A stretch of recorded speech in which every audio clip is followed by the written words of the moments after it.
Hi అండి, welcome to my channel is foodie. This is Srilekha here. నేను ఈరోజు ఈ వీడియోలోని వెజిటేబుల్ పులావ్ ఎలా తయారు చేసుకోవాలో చూపించబోతున్నాను. ఎంతో టేస్టీ అండ్ యమ్మీగా ఉంటుందండి, హెల్తీ కూడానా. సో మీరు కూడా ఈ రెసిపీని ట్రై చేసుకోవచ్చు. సో తయారీ విధానం చూసేద్దాం. ముందుగా అయితే మిక్సర్ జార్లో ధనియాలు, గసగసాలు, జీలకర్ర, సోంపు, పచ్చిమిరపకాయ ముక్కలు యాడ్ చేసుకొని అందులోనే లవంగం, దాల్చిని, మేస, ఇలైచి యాడ్ చేసుకొని గ్రైండ్ చేసుకోండి.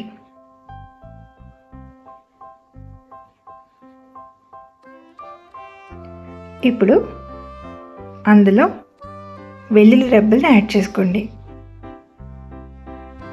అలాగే చిన్న అల్లం ముక్క, బేయాకు, ఆనియన్ పీసెస్, కోకోనట్ పీసెస్ని కూడా యాడ్ చేసుకొని కొద్దిగా వాటర్ యాడ్ చేసుకొని మెత్తని పేస్ట్ కింద గ్రైండ్ చేసుకొని పక్కన పెట్టుకోండి. ఇప్పుడు స్టవ్ మీద ప్రెషర్ కుక్కర్ పెట్టుకొని అందులో నెయ్యి, నూనె, బిర్యానీ ఆకు, అలాగే కొన్ని ఆవాలు, జీలకర్ర యాడ్ చేసుకోండి. అందులోనే ఎండుమిరపకాయ కూడా యాడ్ చేసుకొని అందులోనే మిల్ మేకర్స్ని యాడ్ చేసుకోండి. వేడి నీళ్ళలో ముంచి తీసేసిన మిల్ మేకర్స్ని యాడ్ చేసుకోవాలి. అందులోనే ఆనియన్స్, పసుపు, పొటాటో పీసెస్, అలాగే మిగతా వెజ్జెస్ని కూడా యాడ్ చేసుకొని బాగా మిక్స్ చేసుకోండి. అందులోనే గ్రైండ్ చేసి పెట్టుకున్న గ్రేవీ, కారం యాడ్ చేసుకొని ఇదంతా బాగా మిక్స్ అయ్యేలా కలుపుకోండి. ఇప్పుడు అందులో కోకోనట్ మిల్క్ యాడ్ చేసుకోండి. ఒక గ్లాస్ రైస్ని వాష్ చేసుకొని యాడ్ చేసుకోండి. టేస్ట్ సరిపడినంత సాల్ట్ యాడ్ చేసుకొని 2.5 గ్లాసెస్ వాటర్ యాడ్ చేసుకోండి. సో మీరు ఏదైతే గ్లాస్తో రైస్ తీసుకున్నారో అదే గ్లాస్తో వాటర్ని యాడ్ చేసుకోవాలి.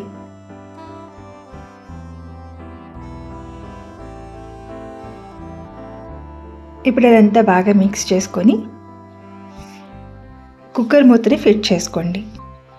మూత ఫిట్ చేసుకున్న తర్వాత 3 నుంచి 4 విజిల్స్ వచ్చినంత వరకు కుక్ చేసుకోండి. సో మీన్వైల్ మనము రైతాని ప్రిపేర్ చేసుకుందాం. సో ఇదైతే మా ఇంట్లో తయారు చేసిన పెరుగండి. సో మీగడ తీసేసి పక్కకి నేను పెరుగును మాత్రమే యూజ్ చేస్తాను. సో ఆ పెరుగును తీసుకొని అందులో ఆనియన్ పీసెస్ యాడ్ చేసుకొని అందులోనే క్యారెట్ తురుము, పచ్చిమిరపకాయ ముక్కలు, టేస్ట్కి సరిపడినంత సాల్ట్ యాడ్ చేసుకొని బాగా మిక్స్ చేసుకోండి. ఇప్పుడు అందులో లాస్ట్గా కొద్దిగా పాలు యాడ్ చేసుకొని మిక్స్ చేసుకోండి. అంతే, రైతా రెడీ అయిపోయింది. మనకి 3 నుంచి 4 విజిల్స్ వచ్చిన తర్వాత మనం కుక్కర్ని ఒకసారి పక్కన పెట్టుకుంటే కొద్దిగా కూల్ అవుతుంది. కూల్ అయిన తర్వాత కుక్కర్ మూతని ఓపెన్ చేసుకొని ఈ పలావ్ని మనం కలుపుకోవాలి. చూసారు ఎంత విడిపళ్ళాడుతుందో. ఇప్పుడు దాన్ని సర్వ్ చేసుకొని రైతాతోని ఎంజాయ్ చేస్తే చాలా బాగుంటుంది. సో దీనికి అడిషనల్గా నేను ఏంటంటే పైన కొరియాండర్ లీవ్స్తో గార్నిష్ చేసుకుంటున్నాను. దాంతోపాటు టోస్ట్ చేసుకున్న బ్రెడ్ని పక్కన పెట్టుకోండి. సో ఈ కాంబినేషన్ అయితే చాలా బాగుంటుందండి.